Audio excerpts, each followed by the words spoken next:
since the beginning of time. This is the first video in a series on one of my favorite TV shows. KvS Spenny is a Canadian comedy reality game show that aired in the thousands.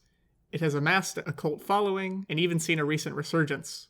My intention with these videos is to dive into how the show is presented, how I think it's made on the back end, go into who Kenny and Spenny are, and then eventually talk about some controversy around how real the show actually is. The more familiar with Kenny vs. Spenny you are already, the more value you'll get as the series goes on. But for now, we're going to start at the beginning.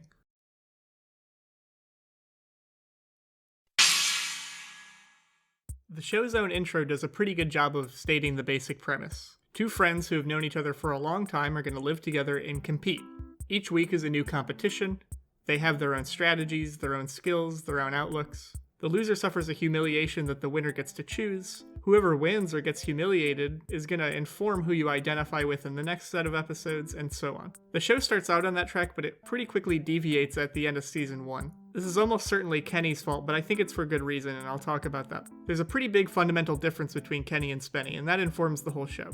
Spenny is a purist. He adheres to good faith. He wants to just work hard, take the straightforward path in a competition. Kenny is a cheater. He is a deviant. He will do anything it takes to win. And in his eyes, winning is humiliating Spenny. And that makes sense based on the rules. But it's a little bit more complex than that, and this is summarized nicely in the last episode. It's actually the Christmas special. Kenny and Spenny are seeing who can stay in a Christmas tree the longest. And by the end of the episode, they're both pretty miserable. So Kenny proposes something. But I believe, and I've always believed, whoever does a humiliation loses. Because this entire show is about not doing a humiliation. No, it's not. And that's my motivation. No, it's not. I just don't want to be humiliated. My gift to you is this. I will lose the competition if you do a humiliation. Deal. The compromise here is that Kenny wants to win so that he can humiliate Spenny, and Spenny doesn't mind being humiliated as long as he can be remembered as the winner. Now, the audience, we kind of know that the guy getting humiliated certainly isn't winning in any meaningful way, but this is a compromise that they both can agree to, so Kenny leaves the tree and so on. This is a testament to the fact that Kenny really just wants to make a good show. He doesn't really actually care about competing in a classical sense. I think at some point, Kenny realized that two people just trying their hardest to compete each week really wouldn't be interesting, and more importantly, it wouldn't make for good comedy. I think a lot of comedy can be summed up as a subversion of your expectations. Consider an episode from season 1, Who's the Better Figure Skater? The setup is pretty simple. Spenny knows how to figure skate, and Kenny does not. What did Spenny think would be the value or the comedy of this episode? The only real subversion here would be if Kenny actually won the competition at the end despite not knowing how to ice skate at the beginning of it. But according to Spenny, the only way he would be able to do that is train really hard and do a good job. And where's the fun in that? That's not funny. This is where Kenny really takes matters into his own hands.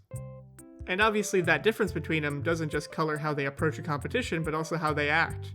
A big part of the value of Kenny versus Spenny is actually the dynamic between the two of them.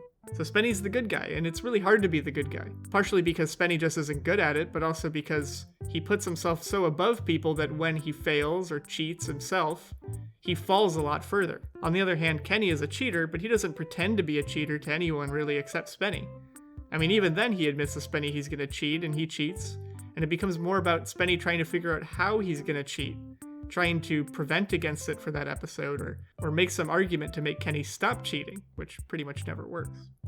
Kenny does occasionally lie to us, the audience, and I'll talk about that later, because that causes some problems, but generally speaking, this is true.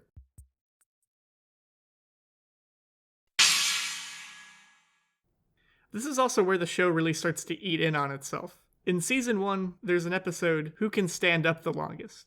Kenny takes advantage of some ambiguity in the rules to keep himself upright by hanging or leaning, and this drives the central plot of the episode. What does it mean to be standing? Kenny certainly isn't sitting, and it's arguable that what he's doing is okay, and they even make a point of this by bringing in the most learned man, Jack Dope. A few episodes later, in Who Can Sit on a Cow the Longest, the whole episode leads up to the very end where Kenny intentionally antagonizes Spenny's cow, who runs away and throws him off. Again, it's not in the spirit of the competition where two guys just sit on a cow and see who can do it the longest to have Kenny antagonizing Spenny's cow, but it's not against the rules either. By the episode Who Does She Like More in season 1, Kenny has orchestrated 2 parallel fake dates so that Kenny and Spenny don't even date the same girl. At this point, this shouldn't even really count. The episode didn't happen. They didn't actually compete here. Once the show escalates to this point, it's really not a documentary about two friends competing anymore.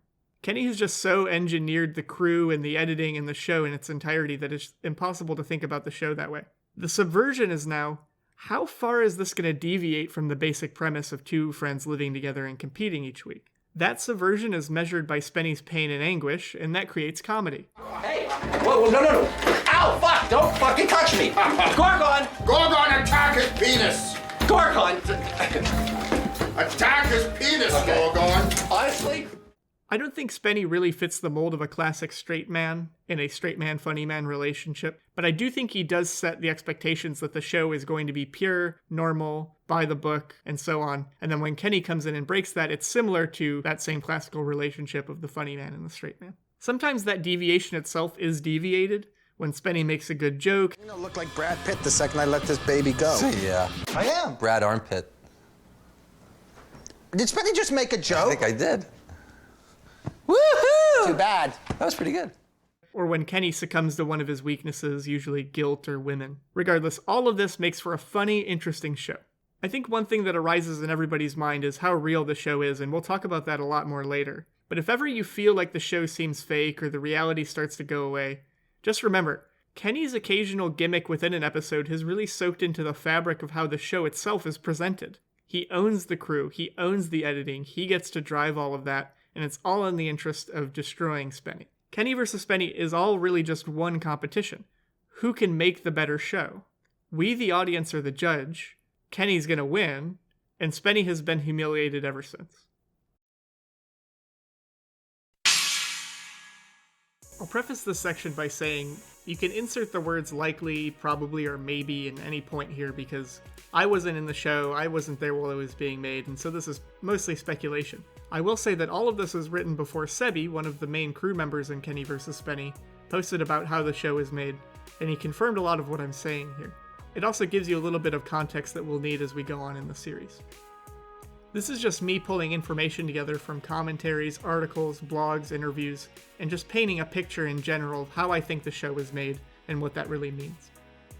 So step 1, a list of competitions is generated. Obviously, they source ideas from Kenny, Spenny, the crew, even producers, and they put that list together. When they actually start shooting the competition, it can change on the fly. And who can 69 the longest? Apparently that competition was going to be... Why won't you do it? What they think we're doing this week is they're going to duct tape our dicks together, and I'm not doing it. In Who Can, it's subverted entirely. I guess that was supposed to be a badminton competition. In the same vein of Ice Skater, Kenny saw that boring. He decided to just do something totally different instead. In First One to Get a Stain Loses, they're constantly making a joke out of changing the goalposts of the episode and what it means to really lose there, until they have a full episode's worth of content, and it's just a disaster at the end. In Step 2, they narrow that list down according to who wants to do what. In the Who Can Imitate the Other Guy Better commentary, Kenny says that he sometimes pitches competition ideas to Spenny as if Spenny can't beat him, and then Spenny agrees to do those competitions so he can prove Kenny wrong. I think that helps explain why Spenny sometimes agrees to do competitions he's just destined to lose. Step 3 would be where they really start to consider what their approach to that competition would be. Spenny has a blog, or had a blog. That's on your blog! You're such an idiot! You are! Go to my blog! I don't even have a blog! And he hints at something kind of rigorous here. Over the course of doing the series, we've created a production model that allows for as much realism as possible, that allows us to produce shows with beginnings, middles, and ends. I would just say an idea passes if Kenny and Spenny have enough ideas to make an episode about it. In the Who Can Smoke More Weed commentary, Kenny mentions not really having a plan for that episode because they just thought the premise in general would be funny. Spenny continues by saying, "One of the ways we've achieved this is that essentially I've agreed, for good or for ill, to be conspired against.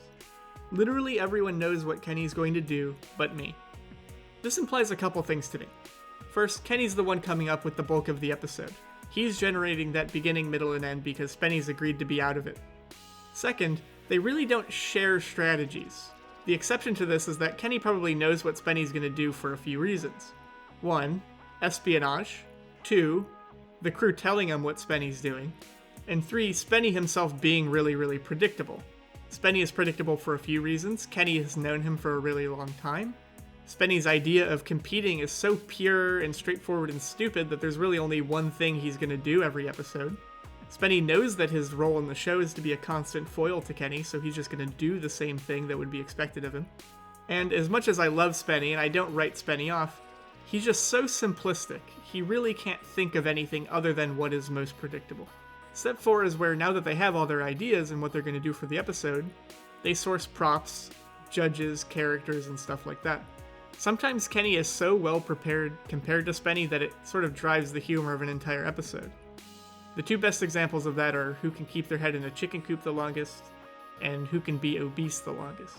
At this point, Spenny doesn't really know specifically what Kenny's planning, but he can be sure that he's planning something. In some cases, Kenny's plan is just to do a series of bits or gimmicks or characters, and in other cases, it's a trick, it's a cheat, or it's some humongous lie. Step 5 is where they pick a window for filming. Especially early on, they mention that competition should go on over a couple days, but that's really not true. Things like who can stay on an island the longest, or who can stay awake the longest obviously do go on for a few days, but episodes like who can 69 the longest, or who can obviously take place in like a day or a half a day. Step 6 is where they actually go and film the episode. However long the episode does go on, they film everything and condense it down to about 22 minutes. It's really less than that if you think about the title card, the credits, all the transitions, any repeated footage. It's amazing how much they have and how much they really chop it down to. Looking at all the footage, they have to pull a narrative out of that episode, and I don't think it's a stretch to say that that's Kenny that's doing that. If there's any time to fill in the course of an episode, or they need some more random stuff to put in, this is where Kenny will do bits and characters, or talk to the crew, or something like that. There are more than a few episodes where Kenny is pretending to compete, but he's really just doing funny bits and stuff. A few examples of episodes where Kenny just spends time doing a lot of characters are who's the better actor, who's the better pro wrestler, who's the bigger idiot, who's the better Jew, and there's a ton more. If there's not enough coverage to really demonstrate their narrative, they might even deceive you a little bit. You can see this in the episode Who's the Better Actor.